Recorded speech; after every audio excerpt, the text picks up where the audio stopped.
There is a whole bunch going on when it comes to Russia, of course, invasion of Ukraine. We're going to talk about that. And what is ICANN? How does this domain system work? And why are people calling to have .ru deleted? This is really a big deal, and if you're watching from home, let me go full screen on this article. This is an article from ARS Technica, and I've been talking about it all week, which is that ICANN won't revoke Russian internet domains, says the effect would be devastating.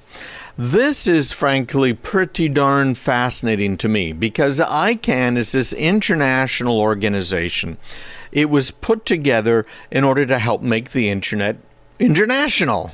Now, I'm not talking about the data international, but control of it. A lot of countries were complaining because, of course, the internet was created in the United States. It was created by U.S. taxpayers' money for the DoD, and it was designed to be very resilient. In fact, so resilient that there could be a nuclear blast, and that nuclear blast ends up causing problems, but the internet's still going to work.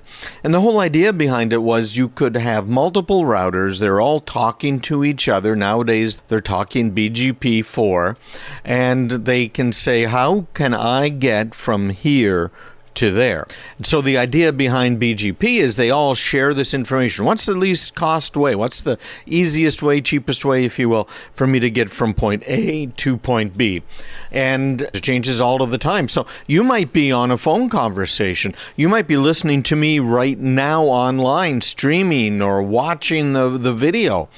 You might be doing who knows what out there with digital communications, but the communications channel that you think you're using, where the data is going from, let's say, my microphone ultimately to your device, your ears, that data path, once it becomes data, can be changing multiple times a second. Now, it actually changes quite a bit initially as these internet backbone routers send least cost routing information back and forth, to and fro. Very good thing, frankly, because it helps to speed everything up. And there's other tricks that we're using. You might have seen, for instance, Akamai and some of the URLs before of sites that you've gone to. And that's called a content delivery network. And that helps get the content to be closer to you. So if you're on a website in California and you're in New Hampshire, that website video, that website graphic, etc., is going to be coming from a server local to me here in New Hampshire, right? That's how that all is supposed to work. So we have names. You guys know about that, internet domain names. And those domain names, you already know, those are turned into internet addresses. And those addresses are then used by the routers to figure out where to go, how to get the data there. The problem that we're having right now, of course, is Russia seems to be substantially abusing the internet. Putin put a kill switch onto the Russian internet some time ago. And the idea behind this kill switch was, hey, listen, if we don't want the world to be talking to us, we'll just cut it off. Now, he's tested it a couple of times, but what he has not done is shut it down. And he hasn't shut it down as part of this Ukraine war. What they did is they passed laws saying, hey, if you publish something that disagrees with what we're saying, you get 15 years in prison. And even these people who've been protesting on the streets, they're getting about 60 days, 30 to 60 days in jail just for protesting what's going on. So a lot of people have been saying, why don't we turn off the Russian internet? Now, we're not going to use Putin's kill switch in order to shut it all off. We're not going to do, a few things we decided not to do. Denial of service attacks, etc. Although there are hackers doing that, and we are going to talk about that today. But they're saying, well, let's just go ahead and let's kill their .ru, the country domain. And ICANN, the guy who heads it up, said, hey, listen, our mission is just to make sure that the internet works. So shutting off the .ru domain so that no one can go ahead and send, right, a request out to the domain name servers and get a resolution to an IP address. So if you try and go to Kremlin.ru or something, you will get blocked. And you'll get blocked, not like the great firewall of China or of Russia. Now, they've got one going pretty good. Yeah, thank you. You ain't using U.S. technology. It's crazy what we've been doing. But what it does is it says, .ru, I don't know. What are you talking about?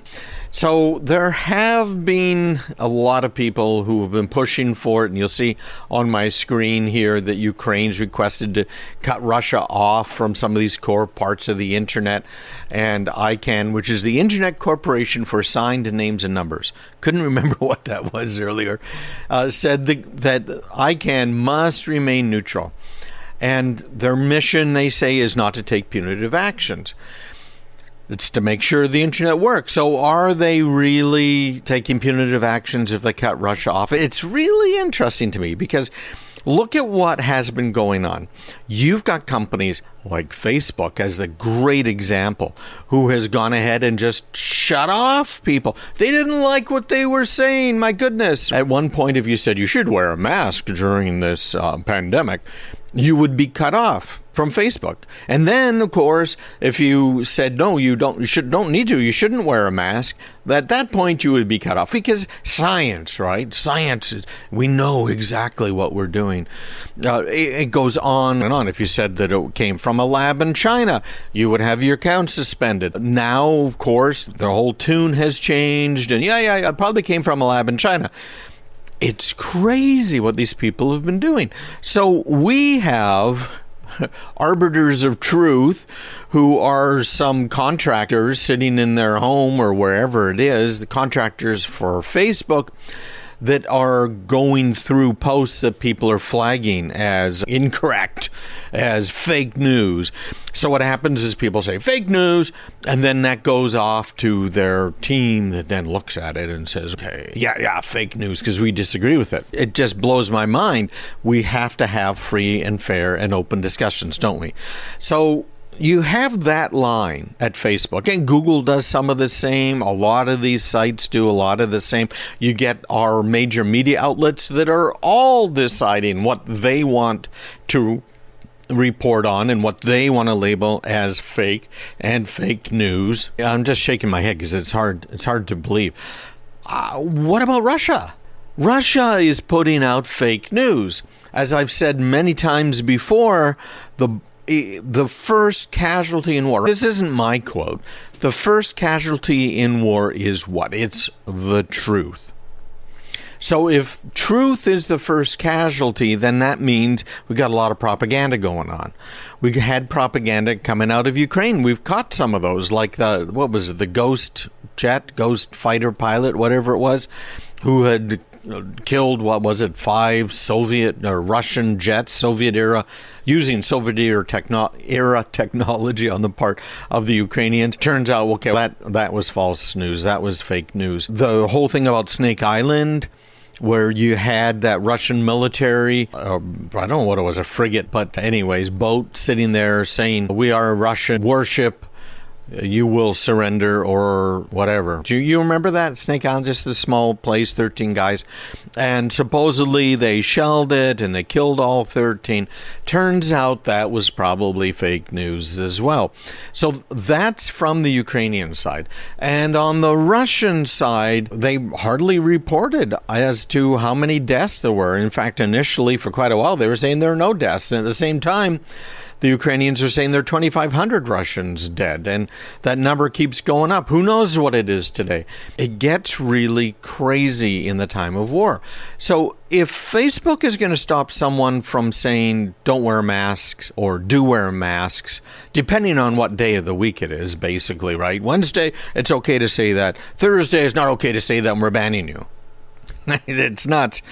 Well, then why can't that type of censorship move on to the next level? Right? That's the big question I have. Now, should we be shutting it off? I'll pull this back up on the screen again.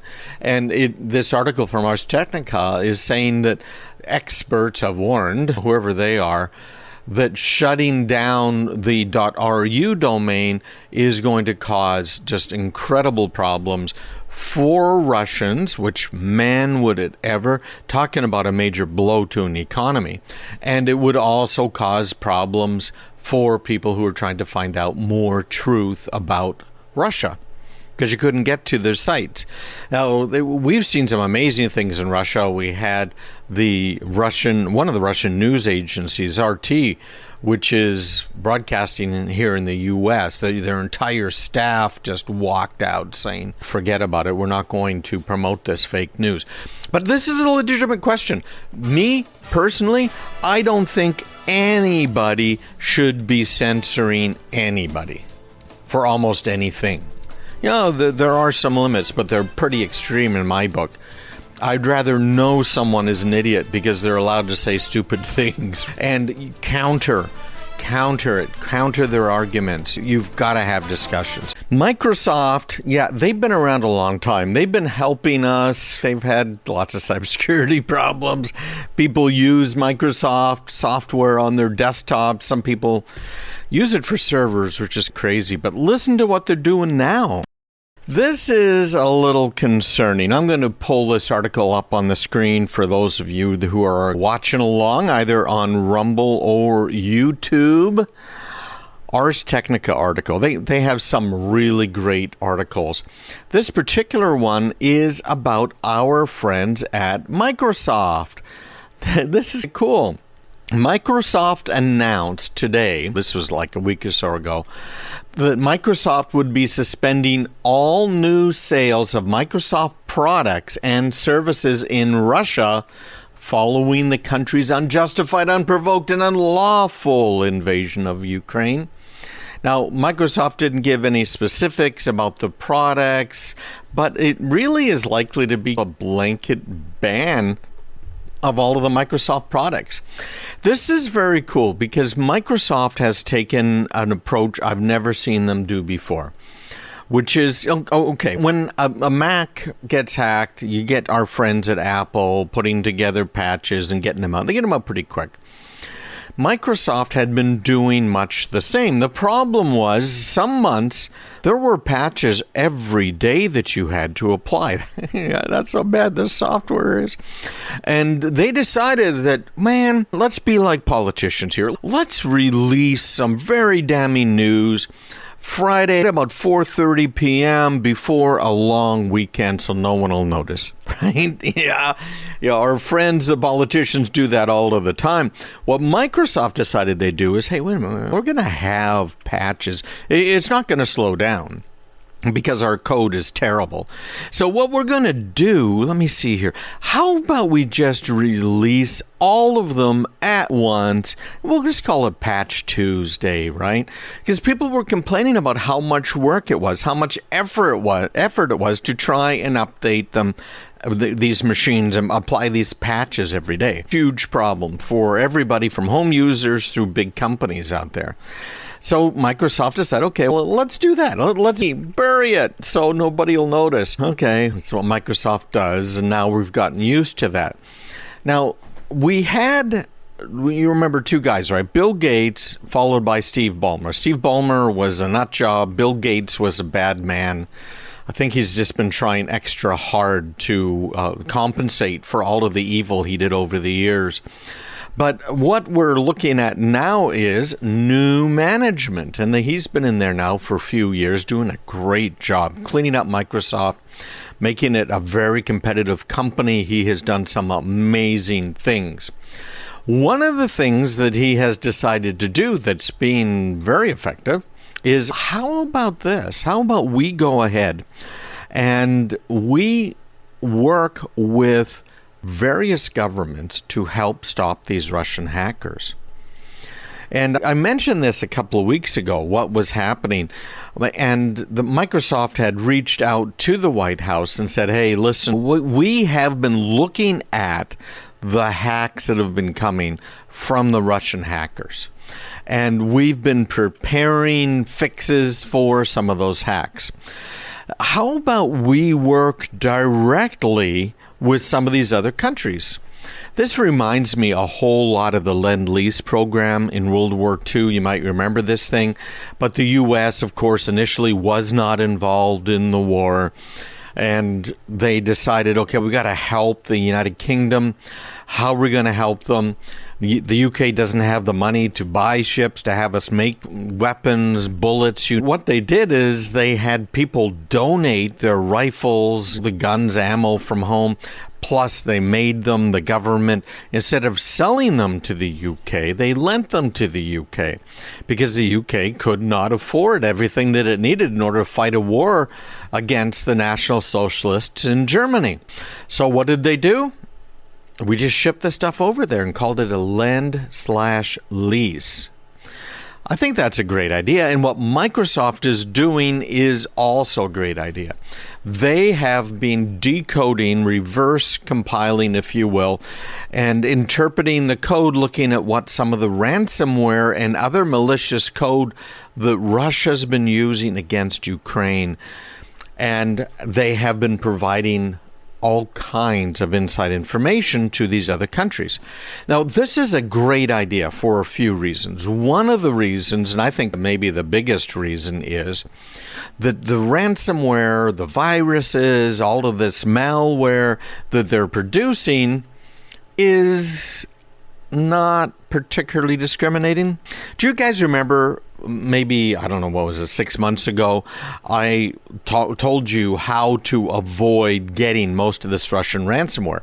And it was as easy as just installing a keyboard on your computer, Windows or Mac. Windows, those are the machines that are always getting attacked, quite successfully most of the time. But the Windows keyboard for Russian language. Now, you didn't even have to use it. You don't have to have a keyboard, right? This isn't a Russian keyboard that I'm holding up here on camera. This is just a regular U.S. keyboard. You can just install a virtual Russian keyboard. And once that keyboard was installed, you're pretty safe. Why? Because Vladimir Putin, dictator for life of Russia, decided he would just go ahead and stop anybody that was trying to hack Russian companies, businesses, government agencies. And what's the best way for the hackers to do that? Because they didn't want to end up in Siberia for the rest of their lives because of a hack. No, they went ahead and said, okay, if there's a Russian Cyrillic keyboard on the machine, we're not going to activate. So if the software, the malware got on your computer, all you need to do is have a Russian keyboard, virtual. Yeah, that's it. Pretty simple. I told you that months ago. Now what we're seeing is these indiscriminate types of software that are being used in Ukraine. Why doesn't the keyboard trick work? Well, some Ukrainians speak Russian. We could go in to the background on that, of the massacre, the starvation, purposeful starvation of Ukrainians by the Soviet Union over many years ago, and how they then gave their property, their homes, to Russians to move into in order to occupy Ukraine. So there's people in Ukraine who are Russian speaking. Of course, now we're talking 2 or 3 generations, 4 maybe, down the road from when the Soviet Union killed all of those millions of people. But there, suffice it to say, there's Russian-speaking people there. Let me put it that way, particularly in southeastern Ukraine. Anyways, I'm going on and on. This is not an education on war or history. We're talking about cybersecurity. So they being Microsoft, found many cases of Russians putting destructive and disruptive, or even more than that, data wiping malware onto computers. It spreads indiscriminately. So Microsoft, looking at what's happening in Ukraine, trying to get patches together for all of us, letting other countries know about what's going on, is going to be amazing. because this malware, which is wiping computers primarily, it's not really just straight up ransomware, give us money and we'll give you your data back. This is destroying your data. That malware is going to leak outside of Ukraine. Yeah, cause us all kinds of potential problems. When we get back, I want to talk about this here. This is our friend Elon Musk, and we've been following along with some of the stuff been going on with his new satellite system in Ukraine. The whole concept of these satellites encircling the Earth, providing us with internet, just regular guides, it's going to be in our smartphones, is changing everything. We're going to talk about Elon Musk and what's happened over in Ukraine. Our friend Elon Musk has done a lot of things over the years. He has really helped us, frankly. The Tesla and what's been happening there, SpaceX, his main concern being let's get man off of a single planet onto multiple planets, right? The movement to Mars. NASA's working on a serious moon base. That reminds me of Space 1999. You guys remember that show? Yeah, we're going to have a moon base by then. And it makes a lot of sense, right? So who's going to go to these? Well, there's some interesting lotteries. People have to apply and everything else. But he's done so much, right? He's got the Boring Company. You already know about Tesla. Boring Company, in case you didn't know, makes underground tunnels. He has also done a few other things. He's got a huge battery manufacturing facility. They're working on new battery technologies to make all of our lives a little bit better, particularly if we have an electric house or electric car. Because what good is it to have electricity that you can't use? And that's really what they're trying to do, is make it so that electricity is available 24/7 for you.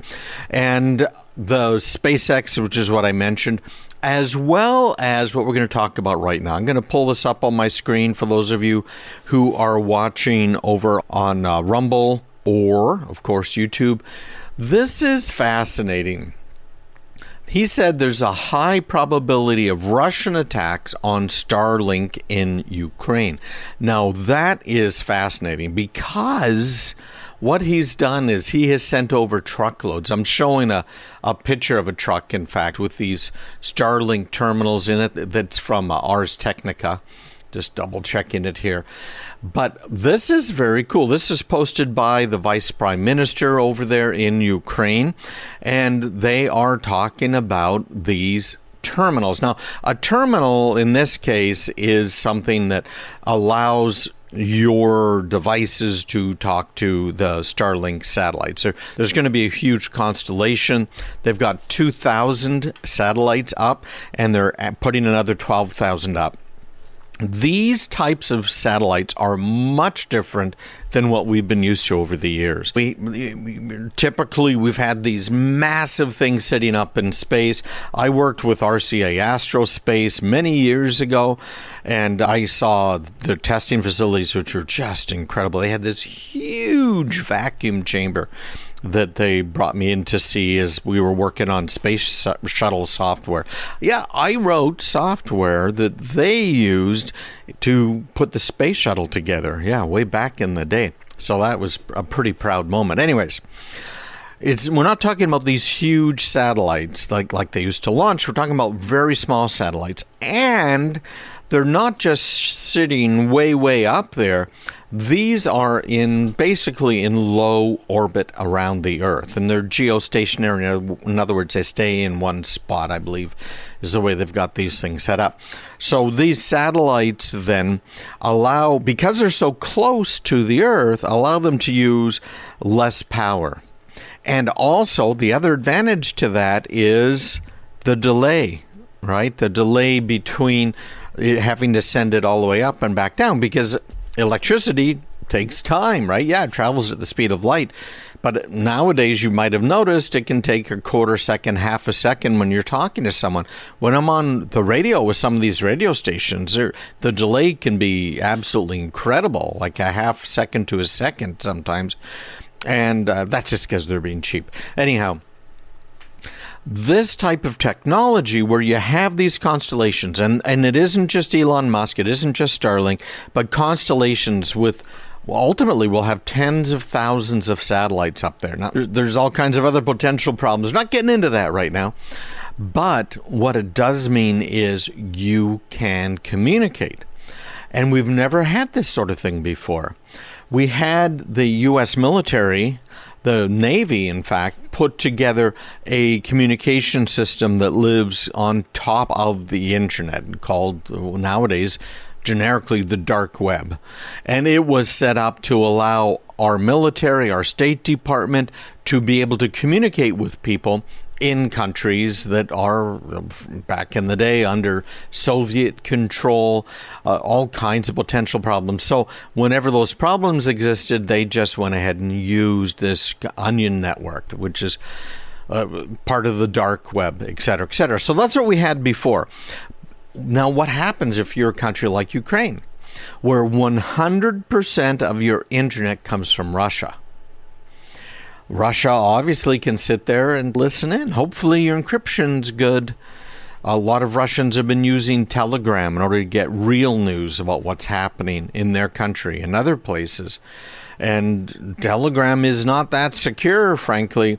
WhatsApp, pretty secure. Signal is the one you want to pay close attention to. Signal is considered to be the most secure of all of these secure communications apps. But there's a level above all of that. Because if they can tell that you're communicating, even that is enough to give them some information. So they might not know what was in that transmission, but if the transmission is all of a sudden tons of activity coming over, lots of data, lots of messages going back and forth, they can say maybe there's something about to happen. That came out, you might remember the old Orange book for security way back in the 80s, I think is when it came out. But part of what you had to do was cover up your actual real communication. So it's one thing to have the communications encrypted, but you wanted to always have about the same amount of communications going back and forth so people couldn't figure out what you're doing. Now, with these types of devices, that kind of problem still exists. And this is part of what Elon Musk is warning about here. Pull it up on my screen again for those people who are watching. Elon Musk is urging users of his satellite system to put their Starlink antennas as far away from people as possible. Now, why would he be doing that? Because, frankly, that terminal is transmitting to the satellite as well as receiving from the satellite, and it is entirely possible that there could be some evil software that is listening in for the satellite transmissions and sends a little missile your way. Also, of course, the Russians have satellites in space that can look down on the ground. Now, something as small as a terminal for Starlink, a little hard to see. But Elon Musk is saying, hey, listen, guys, go ahead and camouflage it. You might want to spray paint it. Just don't use metallic paint so that they can't see it, and place it as far away from where people are as possible. So you can still use it, and only use it when you need to use it. Don't keep it up and running all of the time. But this is the start of something great. Something where you can't easily block people's communication. So Russia has tried to do that. And they have been jamming the Starlink satellites. So what did Musk do? He diverted all of his engineers to working on how can we get around the Russian jamming. And according to Elon Musk, they have gotten around it. And they now have their satellite systems completely jam-free from the Russians. I think that's fascinating. They're probably using some good spread spectrum technology that was actually known about in World War II. And we could talk about that for a long time. Hetty, you might remember her. Anyways, skip that for now. Stick around. We got more when we come back. A whole bunch of pandemonium out there because of what Russia's been doing in Ukraine and how it's flowing over to us as well. Hey, this is not great news. Pandemonium is the name of the game over there in Russia, and they are being very successful. We're going to talk about what happened in Belarus. We'll talk a little bit about what happened in Ukraine with cybersecurity and what's happening right here, right now. Complete Ars Technica Day. They've got some great articles this week looking into the Russians.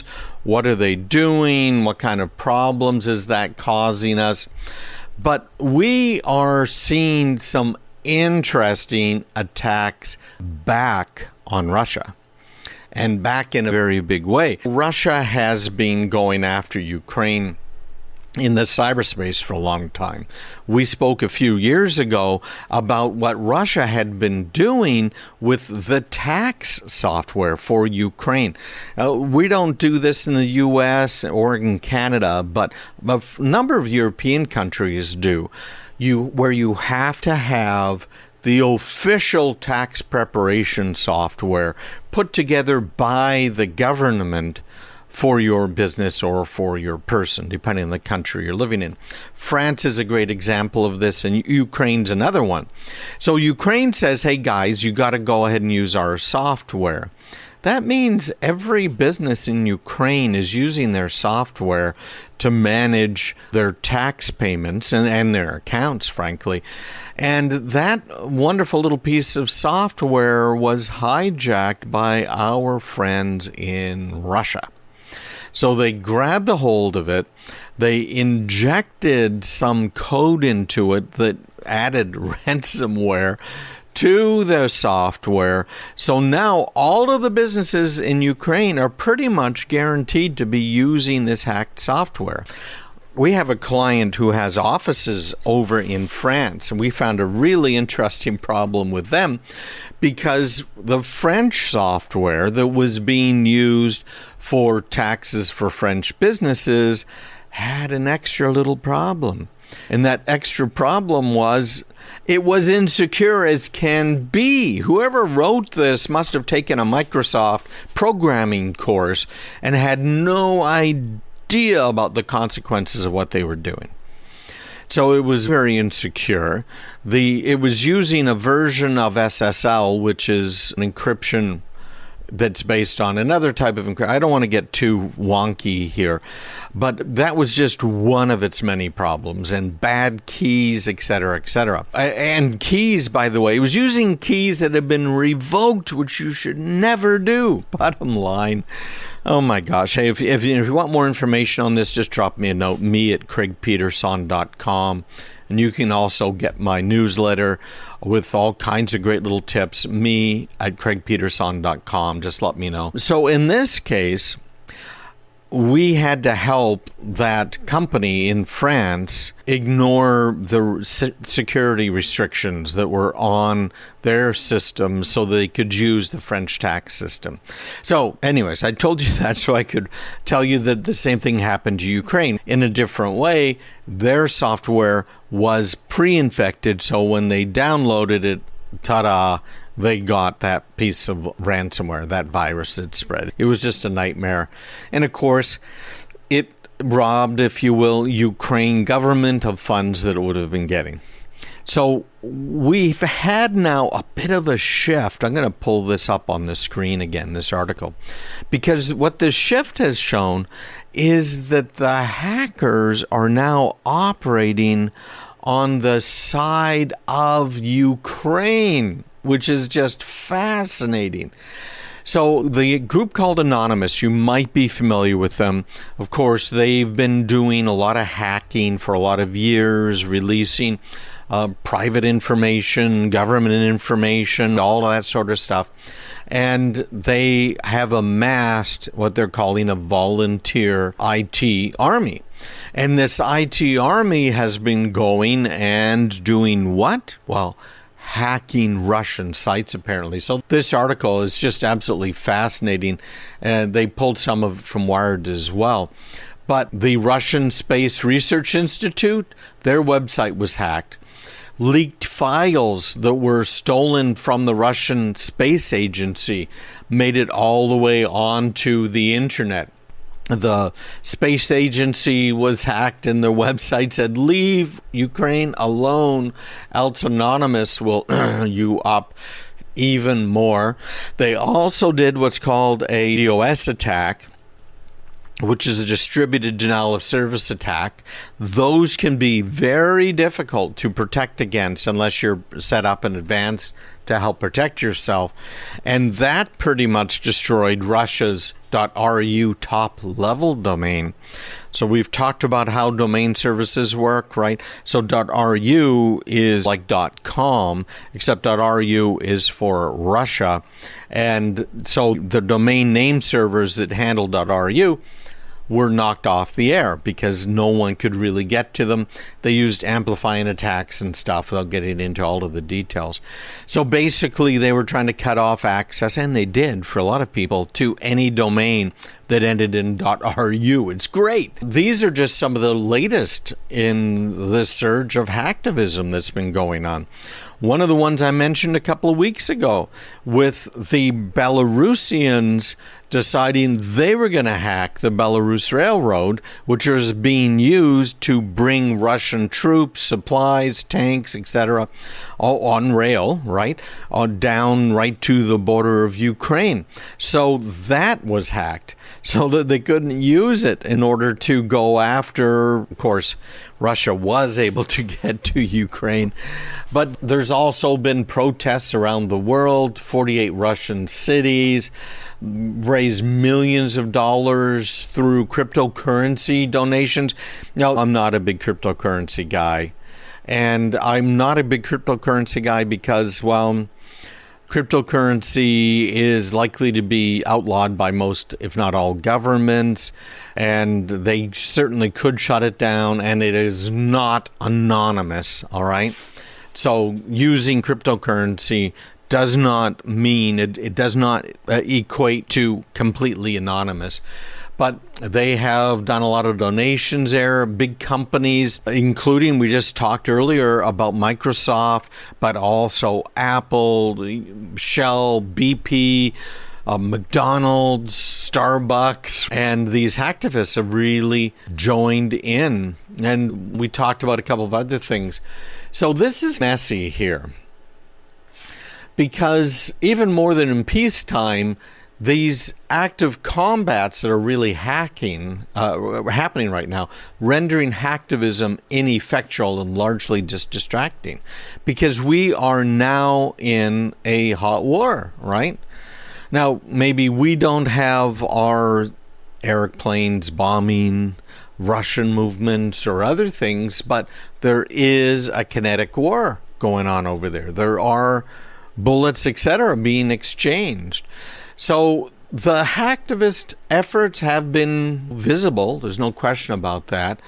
But what have they done? See, that's an advantage to being a country like Russia or like the Ukraine, because both of those countries, their industrial base, the military industrial base, is not heavily automated, unlike ours. What could you do? What can you shut down? So what? You shut down the Russian space agency's website. How far did you get into it?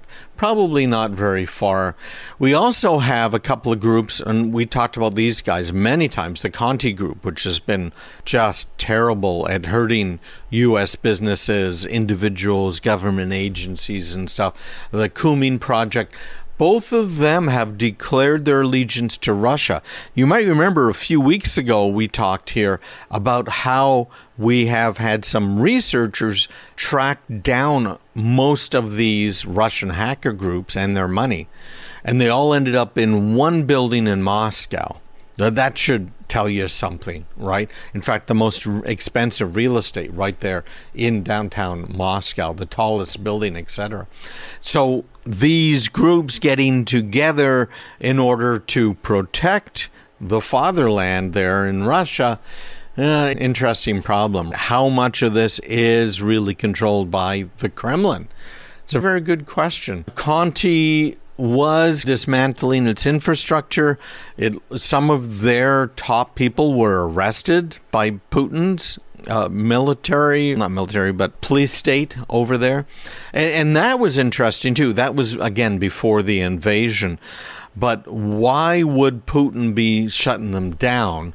Well, apparently they said some things that they shouldn't have said, so now they've come out and have decided they're going to support Russia in its entirety. Now, we mentioned Microsoft and how Microsoft has decided they are going to protect other countries as well as Ukraine, at least as far as the Russian malware goes. And they've been very active in that. And there are a number of cybersecurity companies and other organizations that have released free versions of some of their software. These digital defense tools, free offerings to help Ukrainians defend the networks. Google says its human rights focused DDoS protection service, Project Shield, is now in use by more than 150 Ukrainian websites. So it's very good, bottom line. Pravda, by the way, published this massive trove of personal data, allegedly identifying 120,000 Russian soldiers deployed in Ukraine. That was Ukrainian Pravda, not the good old Russian Soviet Pravda. Man, I remember I bought one of those on a newsstand in Canada once, and I had a friend who was from Yugoslavia, and he said, "Oh, can I show that to my wife?" And he showed it to his wife. She tore it up. I said, "I want my Pravda." CraigPeterson.com. The tech world is all abuzz with this Log4j or Log4 shell, however you want to call it, because we are looking at what is probably the biggest security vulnerability the internet has had in a long time. I don't know how to express it anymore, but there are multiple problems here. And even the patch that was released to fix this problem was broken, is being exploited. In the last 24 hours, there have been no less than 30 different new variations of the exploit. So what is going on?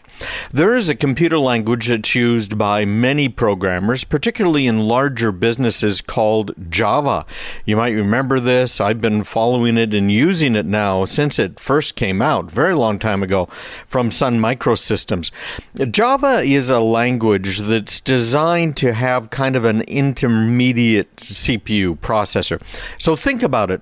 If you have an Intel chip that is an x86 type chip, what can you use instead of that Intel chip to run that code? There are some compatible chips made mainly by AMD Advanced Micro Devices, but you're really rather limited.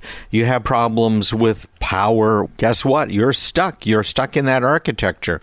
And then on the other end of the spectrum, you have some of these devices that are designed by companies like Apple. Google has their own now that are CPUs, they're graphics processing units as well, and they completely replace the Intel architecture. But the Intel code, the programs that are written for the Intel architecture that are compiled for Intel are not going to work on the Apple chips, and vice versa. So what did Apple do? Apple, for instance, just moved from Intel over to their own chipsets. And these chips don't run Intel code, so how can you run your old Apple apps? Apple has a little translator they call Rosetta. It sits in the middle, and it pretends it's an Intel processor, to make this really rather simple. And they've done an amazing job on this. Rosetta is actually a third-party company, and they helped Apple as well with the transition from the IBM Power Series chips to the Intel chips. So how do you move the code around? Well, you either have to recompile it, you may have to redesign it, re-architect it for the new type of processor and the new types of computers that are supported by that processor, or you may do what Apple's done here a couple of times now, and that is have an interpreter in the middle that pretends it's something else, pretends it's an Intel chip. And then you can still run your Intel code because it knows, okay, it was designed originally for this Apple Intel architecture, so I know how to make all of this work. Java steps in and says, why are you doing all of that? That's crazy, isn't it? Moving all of your code around all of the time. So Java's original claim to fame was, well, we'll make life easy for you. What you do is you write your code using Java, and Java is very similar to C++ and some of these other languages that are out there. And that language, when you're writing your source code, will be compiled into an intermediate code. So what happened is Sun Microsystems designed this virtual machine. Now, don't think of it like a normal VM, but we're talking about a CPU architecture and CPU instructions. And so what it did for those CPU instructions, which is really quite clever, is it said, we'll come up with what we think are the most useful, and it's a CISC architecture for those of you who are ultra geeks like myself.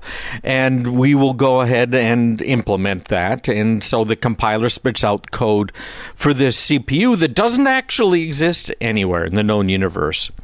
And then what happened is Sun went out and said, okay, we'll make an interpreter for this artificial CPU that'll run on Intel chips. And we'll make another one that runs on these chips, that chips, and the other chips.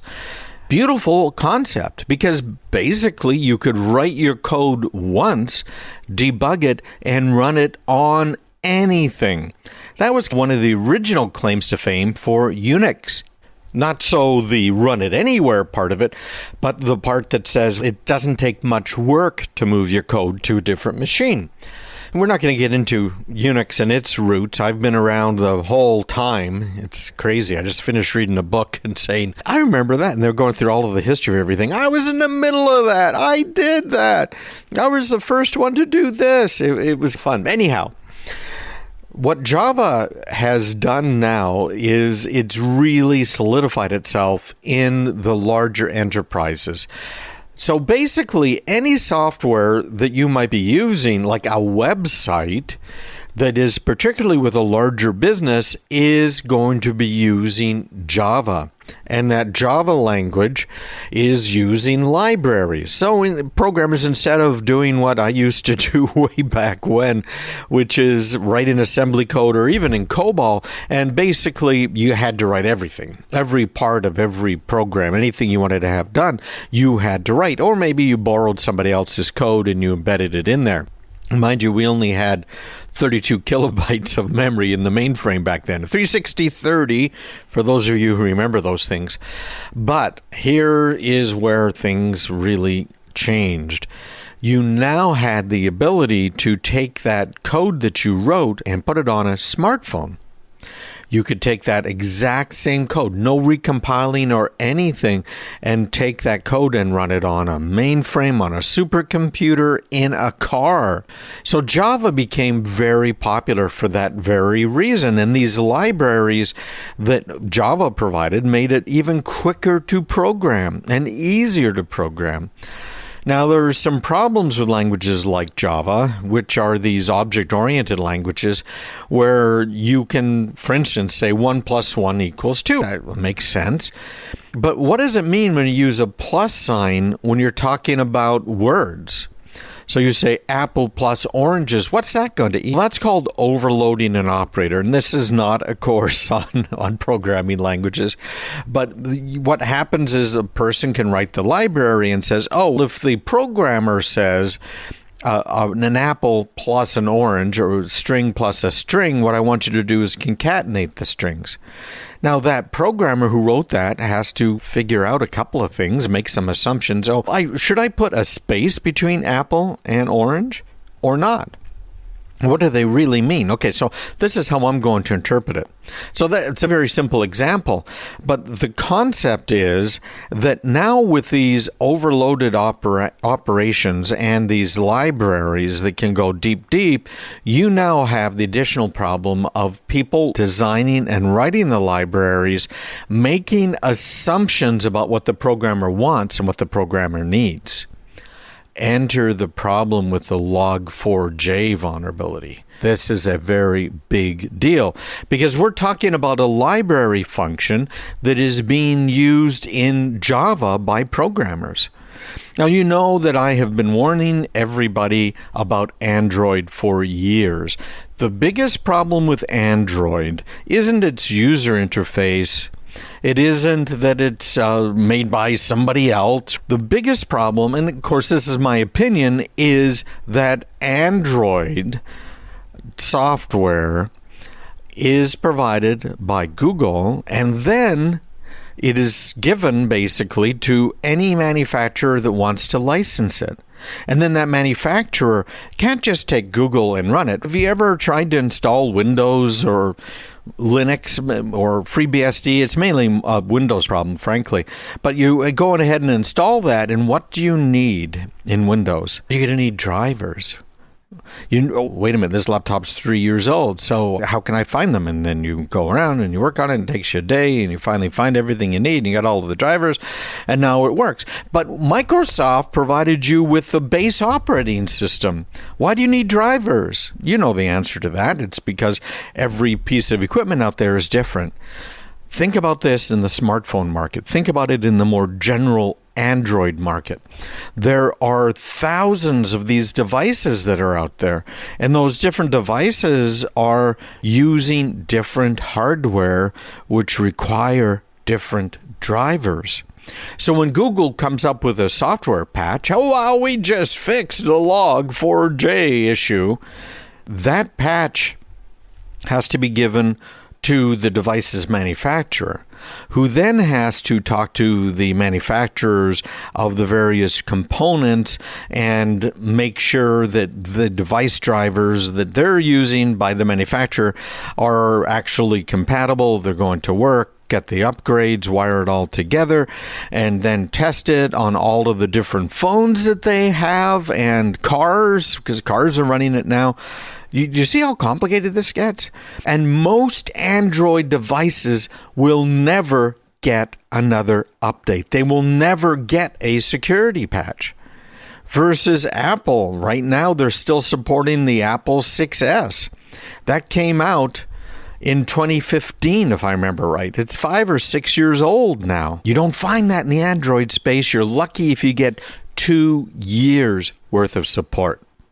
We're going to continue this, but this is really important. I'm going to talk more about the actual problem, what is being done about it, what you can do about it as an individual, a home user, and as a business. In fact, keep an eye out in your mailboxes, because I've got some more links to some sites about what you can do and how to do it and how to test for it. We're talking about what is likely to be the biggest set of hacks in internet history right now. It's absolutely incredible what's going on. So we're going to talk about what it means to you and what's really going on. This whole problem is probably bigger than anybody really realizes, because Java, as I explained, is a very common computer programming language, and it has a lot of features that bigger businesses love. They love the ability to have multiple programmers working on something at the same time. They love the inheritance and multiple inheritance and all of these wonderful features of Java. One of the really cool features is that you can, while your program is running, have the program change itself. That's effectively what it's doing. It's pulling in libraries and functions in real time. And that's where this particular problem comes in. This has been a nightmare for Java forever. It's one of the reasons I have never migrated to Java for any of the projects that I have worked on.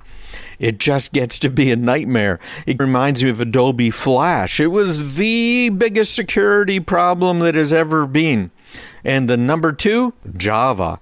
And Java is running in the Android operating system. It is the core of the operating system. All of the programs are almost certainly written in Java. And now we're seeing Java turn up in the not just entertainment systems in our cars, but in the actual computers that are driving the cars, running the cars. And I get very concerned about this. We had 2 major outages just this week, before this log4j thing came about, over at Amazon. And those two Amazon outages knocked thousands of businesses off the air, out of business.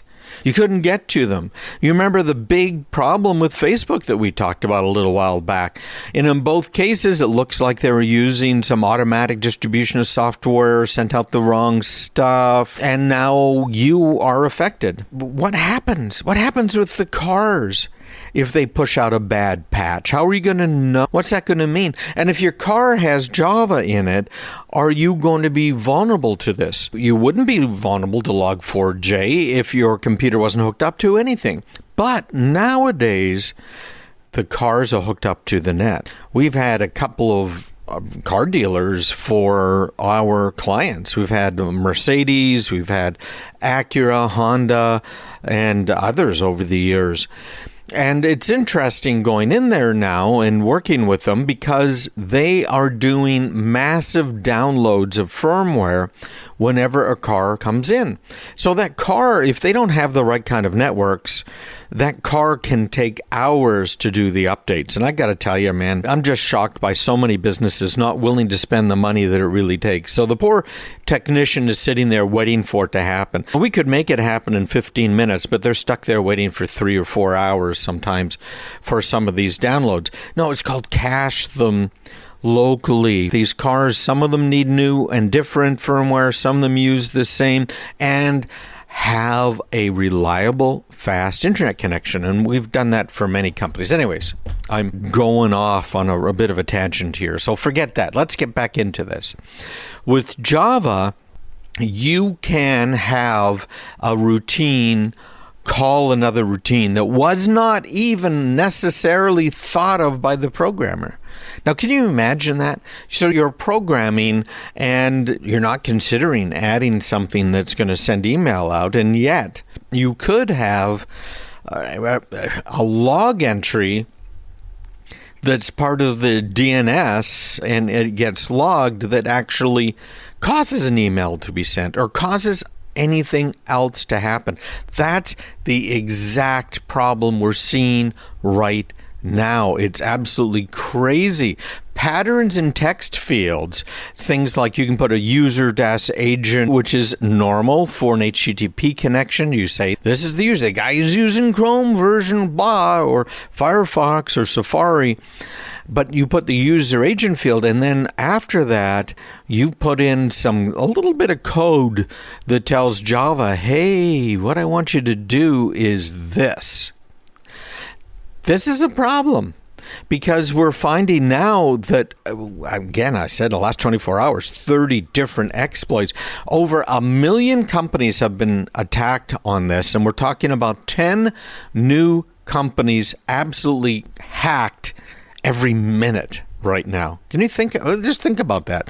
And we're in the middle of what, right? The big holiday season. We've had some holidays. There's people online shopping. There's businesses that are trying to buy stuff, business stuff. Almost every one of those sites is likely to be compromised. It's that bad. It's absolutely nuts what's happening here. This is a huge flaw. And by the way, it is flaw number. You ready for this? 44,228 in the year 2021. So there have been 44,000 flaws that have been discovered and reported. This is the CVE system for those of you who are interested. But this really is a worst case scenario. Because this Log4j library is being pulled in to so many pieces of software out there on so many different platforms, the paths to exploit this vulnerability are almost unlimited. And because there's so many dependencies on this particular Log4j library, it's going to make it very difficult to patch without breaking other things. And the fact the exploit itself fits into a tweet can be injected almost anywhere. So it's going to be a very long weekend for a lot of people. But let me tell you this, it is not going to be solved in a few days, a week, a month. We're going to be seeing this for years, because you have to be the person that wrote the program that has the source code to link in the new libraries, distribute it out to your customers. Do you see what a nightmare this is? Now, some people are saying, let's blame this on open source. This is an open source product. Yeah, it is an open source project. And it turns out that even though anyone can grab this library routine or any of these pieces of code, anybody can grab it. Anybody can look at it. It turns out it's one guy who actually maintains this, who has a budget of $2,000 a year to maintain it. Nobody else pitched in. And all of these big companies are all out there grabbing this code that this guy's been working on and not paying much attention to it, not donating to the project, which is saving them millions of dollars. Well, not that one project, but all of these projects collectively in the open source community. It is more far-reaching than the Struts vulnerability. You might remember the Struts vulnerability.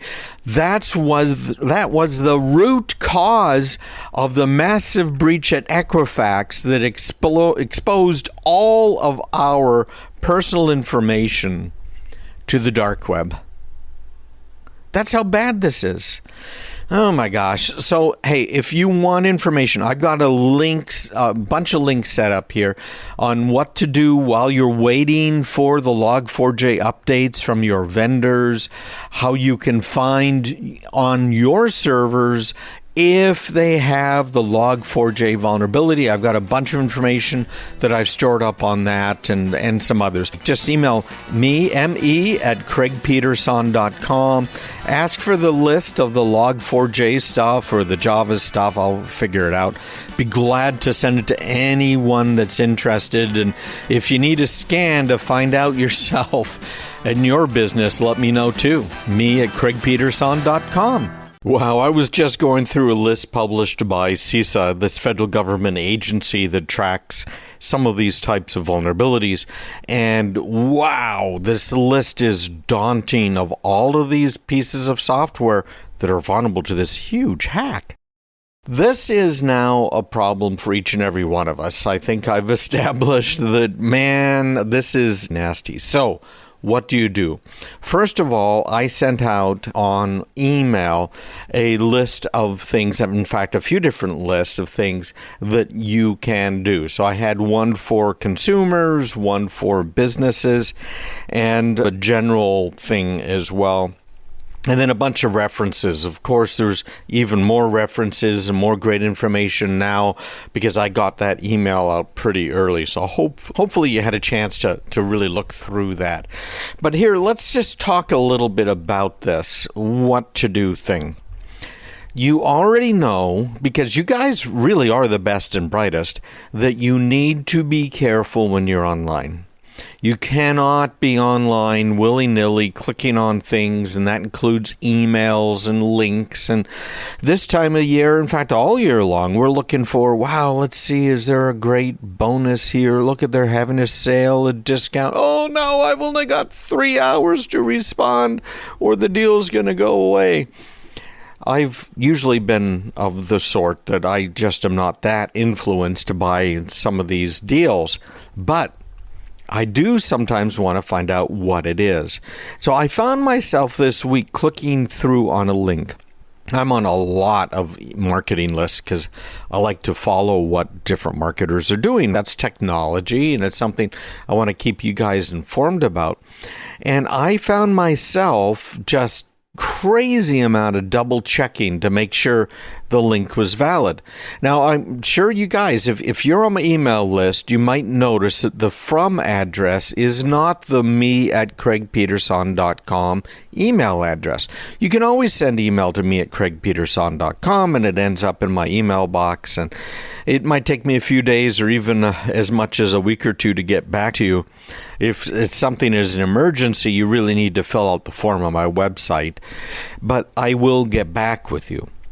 But the problem that some people have noticed lately is that it doesn't say return address or sent from me at craigpeterson.com.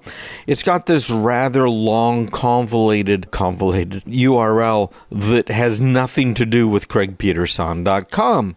So a number of people question it.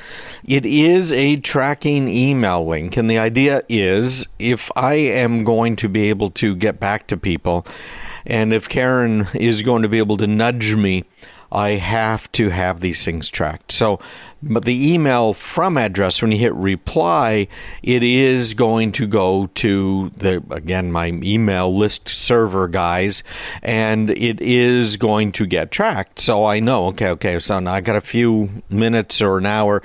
Let's sit down and go through a lot of these emails so I can get back to people. That's a problem for many people. That's even more of a problem today than it ever has been in the past. Now, there's been a few sites that have done something about tracking because many people don't like to be tracked, myself included.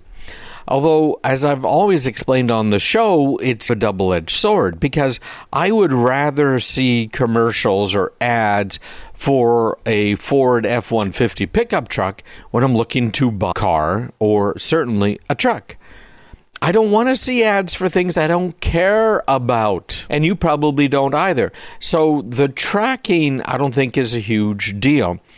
The statistics that have come out from Apple recently are very interesting because what Apple ended up doing is they put some new technology in to stop tracking and to stop you from being tracked. And basically what they're doing is a couple of things. One, they've got this new feature where they will download images and emails from their website so that they're not being able to localize where you are. And then they're also doing something where you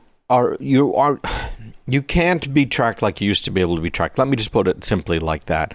Applications now have to have that little warning label in the App Store to let you know what they might be tracking, etc.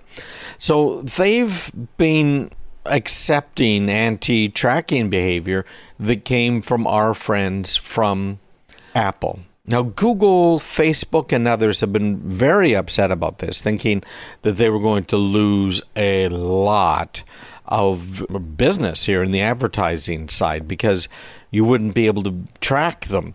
So if you've got an Apple iOS device, you probably noticed it says allow app to track your activity across other companies' apps and websites. Your data will be used to measure advertising efficiency. I don't know that's such a bad thing. And looking at the stats right now, I'm looking at Google's income, and a lot of that comes from YouTube, after Apple launched its new privacy initiative. And it looks like Google really wasn't hit very badly. What Facebook was worried about, that they would just be losing all kinds of revenue, also didn't turn out to be true. So it's an interesting thing to see, and I've got to really compliment Apple again, this time on trying to keep our information private. I read a really great book, This Is How the World Ends, talking about the whole cyber race and where things are likely going. And it's frankly impressive to see what Google has done to try and keep out our government from their networks, as well as foreign government. And the whole thing with the Chinese hackers we've talked about before, where I've found them being active inside our customers' network before. And this is where we get called in because there's a problem. We look around, we find indications of compromise, we find the Chinese inside, okay? So it isn't something that we were protecting them and the Chinese got in. But we come in after the fact and have to clean up the mess. But what we have really seen happen here is the largest transfer of wealth, in history. The largest transfer of wealth in history to China from us and from other countries, but primarily from us because of what they've stolen. And so Google really has fought hard against it. The Chinese have been in their systems, have stolen a lot of stuff. Apple has fought hard against it, but we know about the Apple stuff. Google seems to be a little quieter about some of it. So they may be selling our information to advertisers, but they certainly are trying to keep nation states out. I'm really wondering, too, what is Google doing moving that artificial intelligence lab to China? It's insane. If we're going to get out of this financial position we're in as a country, we need to have amazing new technology. So people are coming to the United States, and we're certainly not seeing that, at least not yet. It's all been stolen. So what to do? I started talking about that and we got a little sidetracked. So I will talk about that a little bit more here coming right up. What to do if you're a consumer, if you're a business person. And of course, as I mentioned earlier, I've got quite a list I'm more than glad to send you. If you go ahead and just email me, me@craigpeterson.com, I'll keep you up to date, let you know what's happening, and give you those links that you can follow to find out exactly what is happening, what you can do, including some tools. There are some tools out there to check to see if that vulnerability exists inside your networks or systems. me@craigpeterson.com, and I'll be glad to reach back to you. I'm going to tell you what to do as a consumer because of this massive internet hack that is underway. It is huge. Also, I'm going to talk a little bit about Apple and what they're doing with their Tracker Detect app on Android devices. This will be going on for months and probably years in some cases because there are many systems that will never be patched for this vulnerability. So from now on, you need to be doubly cautious about almost everything. The big targets for this, the people who tend to be the most valuable, are big businesses. And I can send you a list of devices that are known to be either immune to this, they've been fixed or patched, and devices that are known to have this problem. You send me an email, if you have any questions about it. So it's me@craigpeterson.com. I'll be glad to send you that list. CISA has it online. You can certainly search for it yourself if you're interested in doing that. So for you as an individual, it's just extra caution. Use these one-time use credit card numbers. I have talked about this before.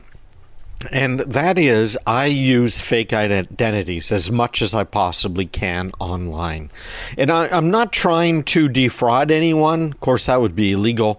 What I'm trying to do is not make myself as easy a target as is, frankly, pretty much anybody who uses a computer out there. Because if you're always using your same name and email address and, heaven forbid, password, then you are a bigger target than you have to be. And have a whole index file. I have a spreadsheet that I put together with 5,000 different identities, different names, of course, different sexes, races, origin stories, everything. And the whole idea behind that is, why does some company that's providing me with some little website thing need my real info? They don't. Obviously, you give your real info to the banks or where it counts, but you don't need to give it to anybody else. And that's what I do. That's my goal. So if you can do that, do that.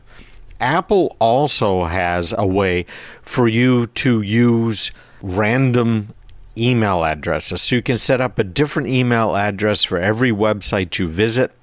There are a few services out there that can do it. If you're interested, drop me an email, me@craigpeterson.com. I'll send you a list of some of them. I think they're all paid except for the Apple one.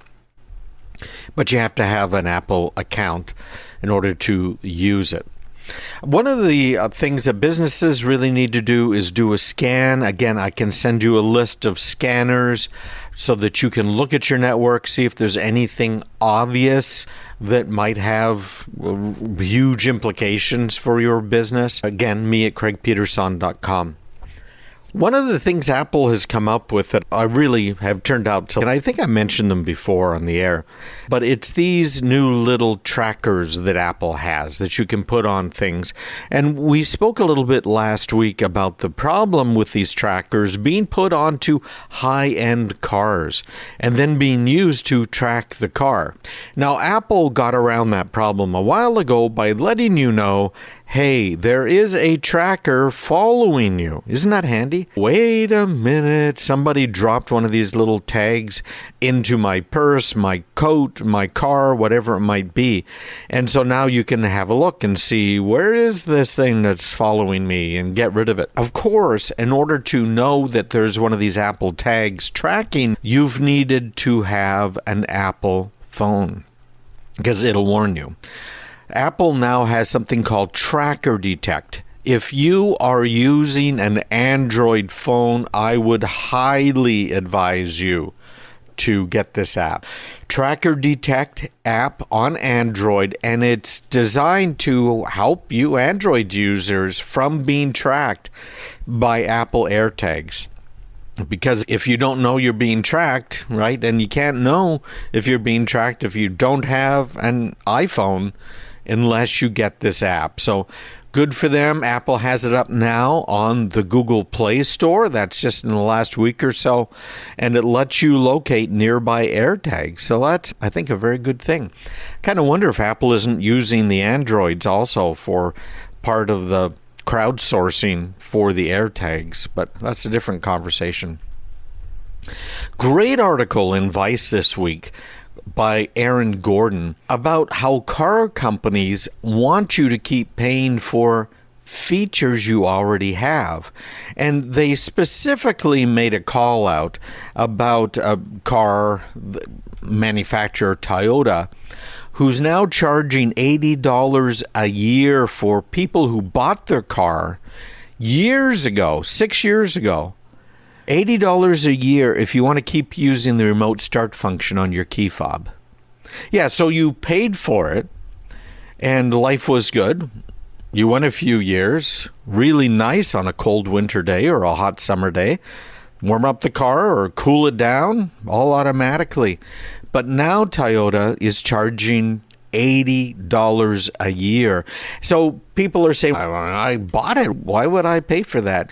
Apple's now claiming that the several first years were merely a free trial period.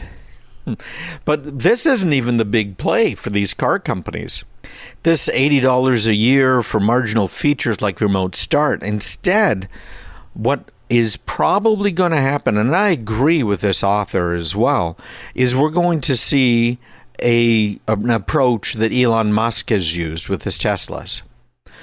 They're going to charge extra for performance, for range, for safety upgrades to electric vehicles that actually make the car a better car. So upgrades used to be difficult or impossible with gas cars, but a lot of these are trivial for the electric cars with the dashboards that have games that you can play while you are charging. Some of them were complaining about it being for when they're on the road. Of course, that's going to happen because, frankly, once we get a full autonomous car, what else are you going to do?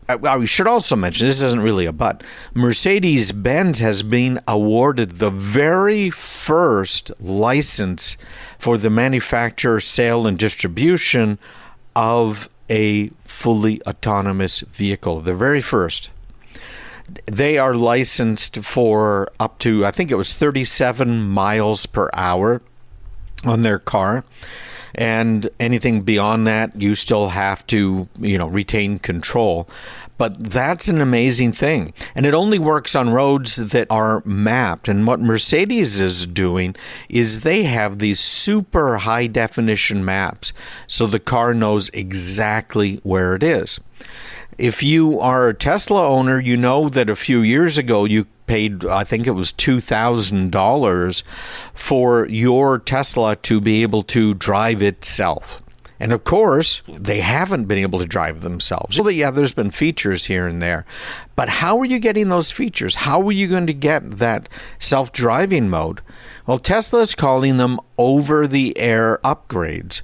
And they're also saying that this is part of the Tesla ownership experience, to quote their website, all right? So they've had all kinds of over-the-air upgrades. They've had some free software. They've had paid ones. Tesla charges thousands of dollars for its autopilot now. A lot of money. I think it was $5,000 now. They've got this beta driver assist system as well.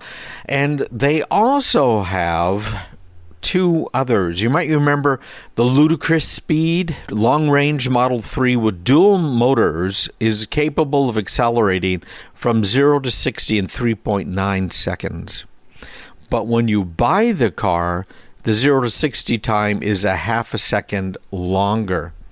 So pay an extra $2,000 and you get that extra half second in acceleration.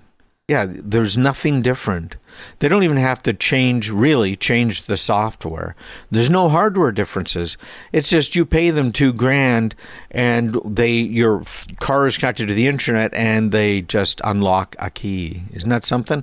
Now, there's some people that hacked their way around that paywall, but then Tesla blocked it and reversed the hack as well. Tesla's sold their cars now for years with the same 75 kilowatt hour battery, but software locked them to 60 and 70 kilowatt hours. You might remember we talked about this with a hurricane that came ashore down in Texas, where Tesla, anyone in that area, provided them with an automatic upgrade for extra battery so they could go further in order to get out of the zone of the hurricane. Before, they've been software locking them to 60 and 70 kilowatt hours unless you paid an additional $3,000 for that extra 30 or 40 miles of range. Isn't that something? Yeah, so Tesla has temporarily unlocked them. But this is where we're going. You're going to be going into the car dealership. Well, in Tesla's case, it's on the internet, which I think is better, frankly.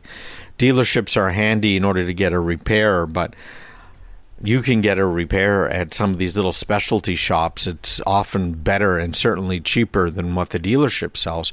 But you're not only going to be haggling over the price of the vehicle and delivery times, you're going to be haggling over all of these different features, and it's never going to end because they're going to keep having software upgrades that you're going to have to pay for. Polestar, this is an electric vehicle company spun off from Volvo. And remember, Volvo is now a Chinese company.